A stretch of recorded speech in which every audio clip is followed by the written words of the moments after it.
എനിക്ക് നല്ലൊരു ഫുട്ബോളർ ആകണം, അല്ലെങ്കിൽ നല്ലൊരു കായിക താരമാകണം. പക്ഷെ എങ്ങനെയാണ് എനിക്കത് സാധിക്കുക?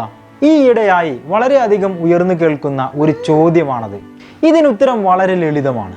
പരിശീലനം ചെയ്യുക, കഠിന പ്രയത്നം ചെയ്യുക. തൻ്റെ പ്രയാണത്തെ തടസ്സപ്പെടുത്തുന്നവരോടും പിന്നോട്ട് വലിക്കുന്നവരോടും ബഹുമാനത്തോടുകൂടി തൻ്റെ വഴിയിൽ നിന്നും മാറിത്തരുവാൻ ആവശ്യപ്പെടുക.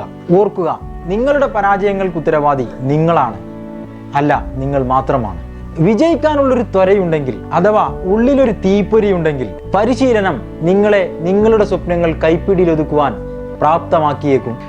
പരിശീലനം ചെയ്യുക, അതുമാത്രമാണ് ഒരു പരിഹാരം. ജീസ് റോഡ്രിഗസ് ഒരിക്കൽ പറഞ്ഞു, I remember the first time I went to Real Madrid's training. I got there 2 hours earlier to impress my coaches. But when I reached there, I saw Cristiano Ronaldo was already training. Real മാഡ്രിഡിന്റെ ട്രെയിനിങ്ങിന് പോയ ആദ്യ ദിവസം ഞാൻ ഓർക്കുന്നു.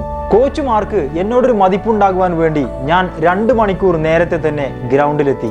എന്നാൽ Cristiano Ronaldo ആ സമയം അവിടെ ട്രെയിനിങ് ചെയ്യുന്നതാണ് ഞാൻ കണ്ടത് എന്ന്.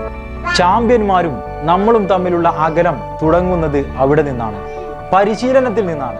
പരാജിതൻ തനിക്കില്ലാത്ത അവസരങ്ങളുടെയും സാഹചര്യങ്ങളുടെയും കണക്കെടുത്ത് മാറി നിൽക്കുമ്പോൾ ഉള്ളതും ഇല്ലാത്തതുമെല്ലാം തനിക്ക് അനുകൂലമാക്കുന്നവരാണ് വിജയത്തിന്റെ തട്ടിലേറി നൃത്തം വെക്കുന്നത്. വിജയികൾ തോൽക്കുമെന്ന ഭയം തൻ്റെ മനസ്സിൽ നിന്നും പറിച്ചെറിഞ്ഞുകൊണ്ട് പരിശീലനങ്ങളിൽ ഏർപ്പെട്ട് അടുത്ത പടിയിലേക്ക് വളരുമ്പോൾ പരാജിതർ ഭയന്നു തോൽക്കുന്നു.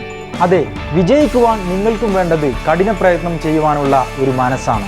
എങ്ങനെ വിജയിക്കും എന്ന ചോദ്യത്തിനുത്തരം മറ്റുള്ളവരിൽ നിന്നും പ്രതീക്ഷിക്കാതെ സ്വയം കണ്ടെത്തുവാൻ ശ്രമിക്കുക.